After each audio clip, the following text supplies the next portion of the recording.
What if I told you some of Europe's most iconic car brands are quietly disappearing, and no one is talking about it? I'm not just talking about a dip in sales. I mean, showrooms shutting down, factories going dark, and dealerships vanishing without warning. Cars you thought were legendary? They're gone, or about to be.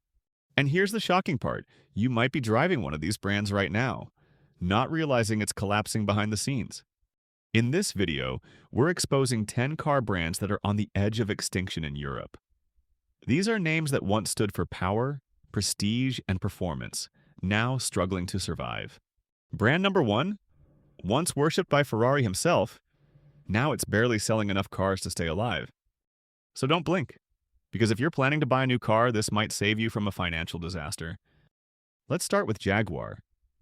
This wasn't just a car brand, it was a symbol of British luxury.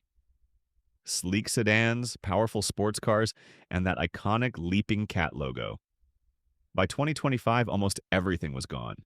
The XE, XF, F-Type, E-Pace, I-Pace, scrapped. The company promised a bold EV future, but instead left showrooms empty. In April 2025, Jaguar sold only 49 cars across all of Europe. Yes, just 49. Not 4,900, not 490. 49. A 97.5% collapse compared to the same month last year. Meanwhile, Audi, Mercedes, and BMW continued selling tens of thousands. Customers were left furious. Some waited months for cars that were never built. Others were told their chosen models had been discontinued without warning. Jaguar tried rebranding with the slogan, "Copy Nothing," and ditched its classic badge. But by early 2025, it had no buzz, no volume, and no future. Unless its unseen electric SUV and sedan arrive as game changers, Jaguar may be finished, not struggling, but collapsing. Next is Lancia, a name that once stood for Italian motorsport excellence. Fast forward to 2025, and it's barely a brand. They're down to a single model, the Ypsilon. Even after Stellantis launched a new Ypsilon in 2024 with big hopes and flashy ads, the reality was brutal. In the first 2 months of 2025, Lancia sold just 2,128 cars in all of Europe, a 73% drop from the previous year. The older model actually sold better than the new one. Attempts to expand into France, Belgium, Spain, and the Netherlands failed due to a lack of dealer infrastructure. Customers couldn't find Lancia anywhere. Stellantis promised 70 new dealerships by year-end, but with demand so low it seems like wishful thinking. The next hope is an electric crossover called the Gamma in 2026 and a revived Delta in 2028. But those are years away. Right now, Lancia is losing money, losing relevance, and losing time. Remember smart cars? Those tiny, quirky, city-friendly cars used to be everywhere. In 2020, Mercedes handed Smart to a joint venture with China's Geely. The idea was to modernize it into a sleek electric brand. They launched models like the Smart number 1 and number 3 built entirely in China. But it hasn't worked. By 2025, European Smart sales dropped 55%. And now, due to a growing EU-China trade war, Smart is facing up to 38% import tariffs.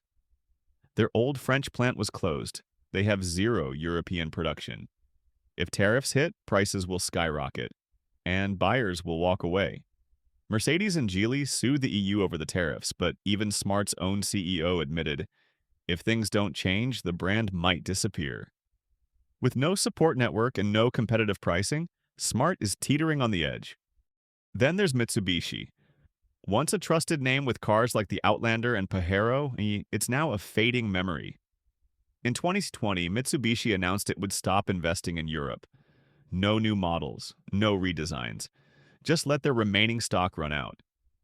By 2024, they sold just 50,000 units across the entire EU. A catastrophic drop. Their plug-in Outlander was discontinued, and there was no EV to replace it. Most Mitsubishi showrooms have already shut down. The ones that remain mostly handle repairs. With no innovation, no investment, and no EV roadmap, Mitsubishi is no longer declining in Europe. It's already leaving. Suzuki is another brand in trouble, though not because of scandals or bad design. In 2023, Suzuki sold 264,000 cars across Europe. not bad. But by 2025, the shift to EVs exposed a huge weakness. Their first full electric car, the e-Vetra, didn't launch until mid-2025. Most sales still came from petrol and mild hybrids like the Swift and Jimny. Executives admitted that Chinese EVs were killing Suzuki's cost advantage. Market share dropped to just 1.4%. Suzuki dealerships, mostly co-located with Toyota, started cutting back EV inventory. Technicians lack the training to service new EVs. There's no scandal, just stagnation. Without a compelling electric lineup by 2026, Suzuki may become irrelevant in Europe. Mini is next, and it hurts. Once famous for its charm and retro personality, Mini is now in trouble. BMW moved production of new Mini EVs to China via a joint venture, and the EU is considering a massive 38.1% tariff on Chinese EV imports. BMW had plans to update the UK's Oxford plant, but paused those investments. That means every Mini must be shipped from China, risking a price spike that buyers might not accept. On top of that, the new Mini lineup is bigger, quieter, and more generic. The cheeky magic is fading. If tariffs go through and buyers walk away, Mini could shrink dramatically and pull down BMW's fleet emissions targets along with it. Now let's talk about NIO, once dubbed China's Tesla. The buzz was real. Tech-loaded, stylish electric SUVs. But they never set up proper dealerships in Europe.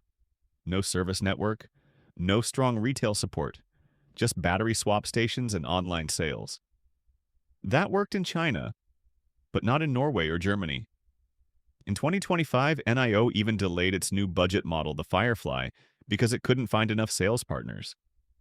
That's not innovation, that's desperation. Without support or visibility, NIO is barely surviving. Other Chinese brands like BYD and Xpeng are building infrastructure. NIO is falling behind. If the Firefly fails, NIO may leave Europe entirely. DS Automobiles had high hopes. It was supposed to be France's answer to BMW. But a decade later, DS is still a fringe player. In 2022, they sold just 37,000 units across Europe, less than Bentley. That's an embarrassing number for a brand trying to be premium. Their cars, DS3, DS4, DS9, are stylish but often overpriced or confusingly positioned. Most DS dealerships are in France or the UK. Elsewhere, they're sold as side products inside Citroën showrooms. That's not luxury, that's afterthought. Stellantis may not keep funding a brand with such low returns. With Peugeot, Opel, and Fiat performing better, DS could quietly be retired. Morgan is a totally different kind of story. The UK-based company is famous for building handcrafted, wooden-framed sports cars.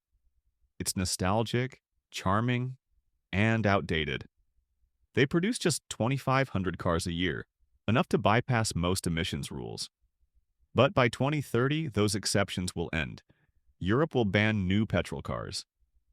Morgan doesn't have a single hybrid or electric model, not one. No EV roadmap, no factory transition plan. The managing director publicly admitted that the 2030 deadline is a serious problem. Morgan is essentially gambling on continued regulatory exceptions.